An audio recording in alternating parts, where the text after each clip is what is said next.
আসসালামু আলাইকুম সবাইকে। মাসুদ কামাল সাংবাদিক, প্রবীণ সাংবাদিক। আমি বলছিলাম যে জাহিদ ভাই যদি প্রতিমন্ত্রী হইতে পারে, আমি বলবো যে মাসুদ কামাল মানে তার চেয়ে বেশি যোগ্য সম্পন্ন লোক ছিল। আসলে মাসুদ কামাল ভাই মুখের উপরে কথা বলে দেয়, যেটা আমিও বলি। ওনাকে ওনার ভালো মন্দ দুইটাই আমি বলি, মানে লোকটাকে আমার ভালোও লাগে না খারাপও লাগে না, মানে 50-50। যখন যেটা বলে তখন আমি ওটা নিয়ে কথা বলি। তো উনার কিছু কথা সেদিন ভালো লাগছে, যে বুদ্ধিজীবী, হ্যাঁ, সুশীল, এই শব্দগুলোর মানে তৈরি কারা করছে। যেমন বুদ্ধিজীবী জিনিসটা হয়েছে কি, যে আমাদের দেশে আমরা শুনছিলাম যে যখন 71 সালে যুদ্ধ হয়েছে, তারপরে আপনার আরেকটা জিনিস আমি বলি, সেটা হচ্ছে যে কেউ কোনো দিন বলে না, একমাত্র আমি দেখলাম যে আবু হেনা রাজ্জাকি ভাই এই কথাটা বলছে আমার আমার মতো করে, আমিও বলছি ওনার মতো করে, যে 71কে পারা 71-এর উপরে ভর করেই তো আমাদের এই 24টা হয়েছে। এই কথাটা কোনো সুশীল বলে না, কোনো বুদ্ধিজীবী বলে না। কারা যে সুশীল, কারা যে বুদ্ধিজীবী, সেটাই আমরা জানি না। কারণ তাদের তো সরকারি কোনো পদবি না। এগুলা এগুলা ডিকশনারিতে খুঁজে পাওয়া যায় না। এই শব্দগুলোর অর্থ ডিকশনারিতে খুঁজলে অন্য মিনিং আসে। আপনারা দেখে নিন। আমি আমার আগের ভিডিওতে বলছি, তাই এখানে বলতেছি না। তো এই যে মাসুদ কামাল সাহেব বলতেছিল যে এই শব্দগুলো যে বের করছে যারা, ইভেন আমিও বলি যে এই শব্দগুলো যারা বের করছে তারা জাস্ট একটা সুবিধাবাদী একটা লোক।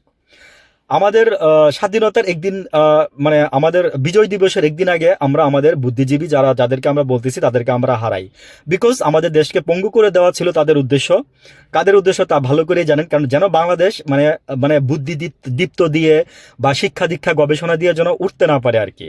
কিন্তু সেই ইচ্ছা কিন্তু তাদের সফল হয় নাই, পূরণ হয় নাই। বাংলাদেশ কিন্তু ঠিকই আবার আল্লাহর রহমতে দাঁড়ায় গেছে। শোনেন, যেখানে আল্লাহ চাবে সেখানে আপনি কোনো কিছু দিয়ে বাধা দিয়ে রাখতে পারবেন না। এবং আলটিমেটলি যেটা হবে সেটা হবে যে পুরো বিশ্বে মুসলিমদের জয় হবে। কালকে আমার সাথে একজন হিন্দু ভাইয়ের দেখা হয়েছে, মানে আই মিন আমার সিনিয়র কলিগ, আমার ব্যাংকিং জব করা অবস্থায় উনি আমার, এনিওয়ে, তো উনি বলতেছে যে আমরা ভোট দিচ্ছি বিএনপিকে, কেন? জামাতকে ঠেকানোর জন্য। তাই আমি বললাম যে এটা কি ভালো কাজ করছেন আপনারা? তো মানে ওনার কথা হচ্ছে কি, জামাত ভালো করুক আর খারাপ করুক, ওনারা জামাতকে আসতে দিবে না। ওই যে আমি অনেক আগে শুনছিলাম তারেক রহমান সাহেব নিজেরাও বলছিল যে আপনারা আওয়ামী লীগ যারা আছেন তাদেরকে সুবিধা দেওয়া হবে বা না কি কি কি, আপনারা বিএনপিকে ভোট দেন। তো বিএনপি কিন্তু ঠিক একচাটিয়া এই ভোটগুলো, সরি, আওয়ামী লীগ একচাটিয়া এই ভোটগুলো বিএনপিকে দিয়ে গেছে। কালকে সেটা আমি নিজের মুখে শুনলাম। এইটাই হচ্ছে অন্তর্বর্তীকালীন ভালো করছে না, অন্তর্বর্তীকালীনও ভালো করে নাই। 18 মাস গেছে এই যে হাসিনা যাওয়ার পরে, উনি দেশ চালাইছে। আপনি জানেন যে যারা নাকি টিকা দিত, এই যে 30 কেজি 40 কেজি ওজনের টিকার ব্যাগগুলো বয়ে নিয়ে যেত, তাদেরকে নাকি আপনার গত 2-3-4 বছর ধরে বেতন দেয় নাই। এবং ইউনূস সরকারের আমলে বেতন দেয় না। তাহলে তারা কেন কাজ করবে?